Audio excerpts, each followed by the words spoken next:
भ्रष्टाचार को जड़ से खत्म कर देंगे, ना खाऊंगा ना खाने दूंगा, ऐसे बड़े बड़े दावे करने वाले पीएम मोदी और बीजेपी के सभी दावों की अब पोल उनके ही नेता और मंत्री खोलते रहते हैं। और अब जानकारों का दावा है कि बीजेपी के अपने ही नेताओं और मंत्रियों के बयान पार्टी के लिए मुसीबत बन रहे हैं। पहले लोकसभा चुनाव में और अब विधानसभा चुनाव और उपचुनाव में भी पार्टी को भारी नुकसान पहुंचा सकते हैं। तो क्यों लग रहे हैं ऐसे कयास, और अब किस नेता ने दिया ऐसा बयान जिसके चलते उपचुनाव में बीजेपी को लग सकता है बड़ा झटका, इसी पर हम अपनी स्पेशल रिपोर्ट में करेंगे बात। नमस्कार, मैं हूं अंशिता। तो 2 राज्यों में विधानसभा चुनाव हो रहे हैं और 2 राज्यों में जल्दी ही होने वाले हैं, लेकिन इसके अलावा अभी हाल ही में उपचुनाव भी होने वाले हैं। जो सीट्स लोकसभा चुनाव के दौरान खाली हो गई, जिनको सांसदी का चुनाव लड़ा दिया, वो जो विधायकों की सीट खाली है या फिर किसी जो है विधायक की मृत्यु हो गई, तो इस सब को लेकर कुछ सीट्स खाली हैं जिन पर अब उपचुनाव होने वाले हैं। और इन उपचुनावों में बीजेपी को खतरा मंडरा रहा है, हार का डर सता रहा है। और सबसे ज्यादा चर्चा हो रही है राजस्थान में होने वाले उपचुनाव की, क्योंकि बीजेपी सरकार में मंत्री ही खुलकर अपनी सरकार पर एक के बाद एक गंभीर आरोप लगा रहे हैं, जांच का जो है अपील कर रहे हैं, लेकिन सरकार है कि सुनने को राजी नहीं है।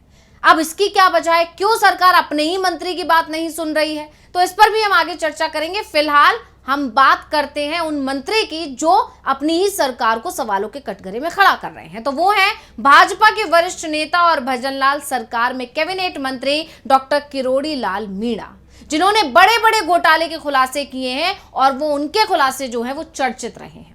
सरकार चाहे कांग्रेस की रही हो या भाजपा की, दोनों ही दलों की सरकारों में डॉक्टर किरोड़ी लाल मीणा ऐसे मुद्दे लेकर जनता के बीच आते हैं जिससे सरकारें हिल जाती हैं। सरकार के प्रतिनिधि और ब्यूरोक्रेसी के अफसर ये समझ नहीं पाते हैं कि वो जवाब दें तो क्या दें, यानी इन सवालों से बचें तो कैसे बचें। आलम यह है कि भजनलाल सरकार में कैबिनेट मंत्री डॉक्टर मीणा 4 महीने पहले मंत्री पद से इस्तीफा तक दे चुके हैं, लेकिन सरकार के मुखिया या पार्टी हाईकमान उनके इस्तीफे पर फैसला नहीं ले पा रहे हैं। अब ऐसे में सवाल ये भी उठता है कि आखिर बीजेपी सरकार इस्तीफा क्यों नहीं स्वीकार कर पा रही है। जब मंत्री अपनी ही सरकार पर सवाल खड़े कर रहे हैं तो ऐसे में कारण बताओ नोटिस तो सब पार्टी की तरफ से ही जारी कर देना चाहिए था, लेकिन इसके उलट जो है खुद किरोड़ी लाल मीणा इस्तीफा दे चुके हैं, लेकिन सरकार उनका इस्तीफा स्वीकार नहीं कर रही है।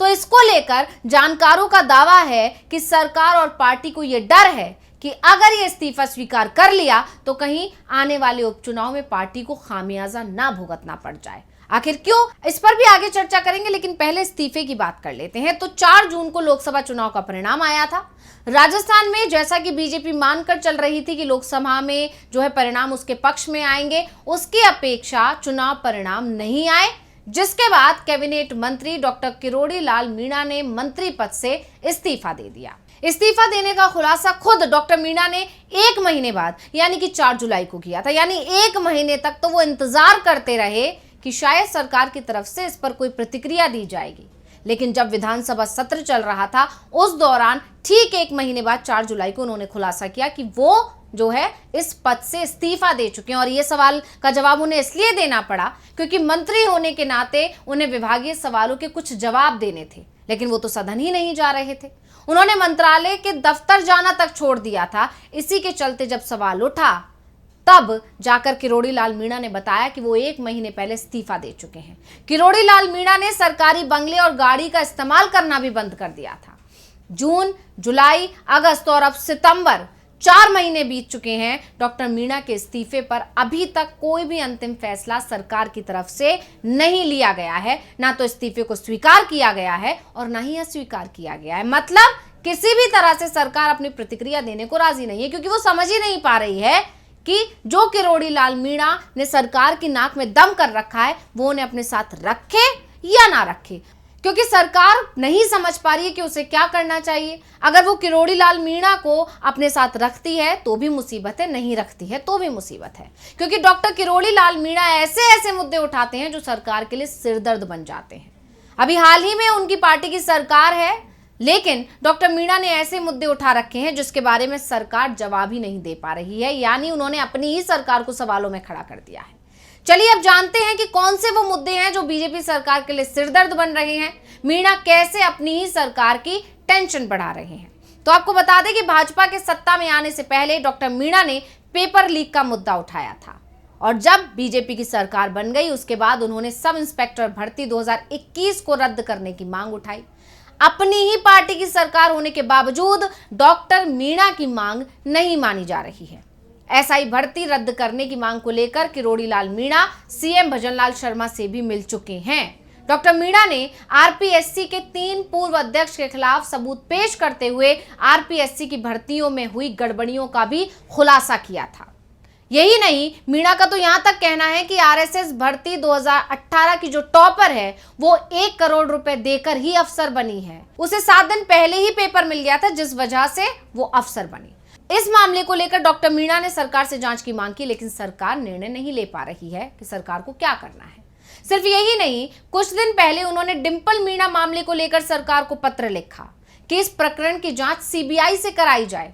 हालांकि पुलिस मामले की जांच करके खुलासा कर चुकी है कि डिंपल की मां सहित परिवार वालों को ही दोषी मान चुकी है। यानी इस पूरे मामले में डिंपल की मां ही और उनका परिवार ही जो है शामिल था। इसके बावजूद डॉक्टर मीणा पुलिस की जांच से संतुष्ट नहीं है।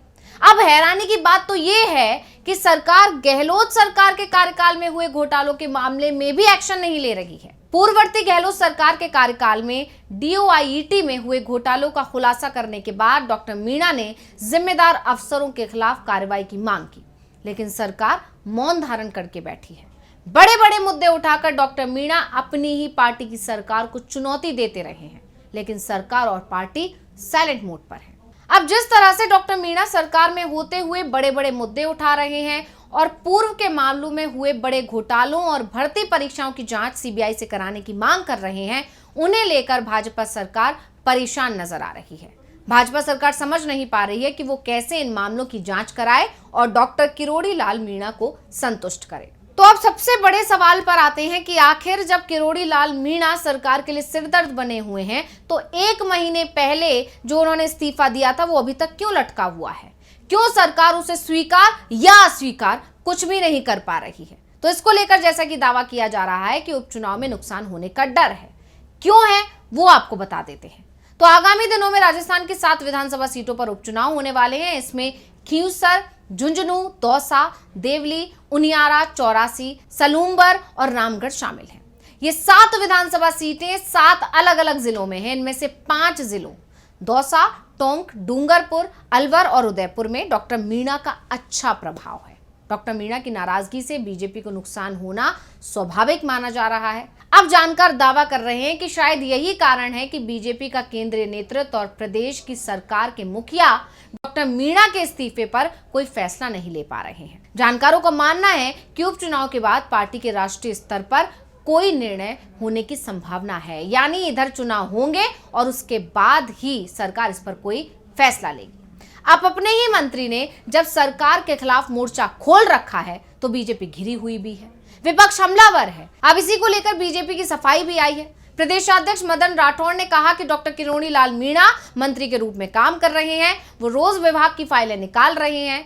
वहीं उधर डॉक्टर मीणा का कहना है कि वो विधायक के नाते काम कर रहे हैं। विधायक होने के नाते क्षेत्र और प्रदेश के प्रति उनकी जो भी जिम्मेदारी है उसे वो निभा रहे हैं। यानी एक तरह से देखा जाए तो मदन राठौड़ और डॉक्टर किरोड़ी लाल मीणा के जो दावे हैं वो एक दूसरे से पूरी तरह विपरीत हैं, लेकिन सच्चाई क्या है इसके बारे में वो दोनों ही जानते हैं। लेकिन जो स्थितियां बनी हुई हैं उससे लेकर जानकारों का यही कहना है कि जैसे ही चुनाव होंगे बीजेपी इस पर कोई कड़ा फैसला जरूर लेगी, क्योंकि अगर उपचुनाव से पहले बीजेपी ने कोई फैसला ले लिया तो लोकसभा चुनाव में तो पहले ही झटका खाए बैठी है बीजेपी, अब उपचुनाव में भी उसे बड़ा झटका लग सकता है। तो इस रिपोर्ट को लेकर आपका क्या कहना है मुझे कमेंट करके अपनी राय जरूर दीजिएगा। इसी के साथ मुझे दीजिए इजाजत। देखते रहिए डीवी लाइव। नमस्कार।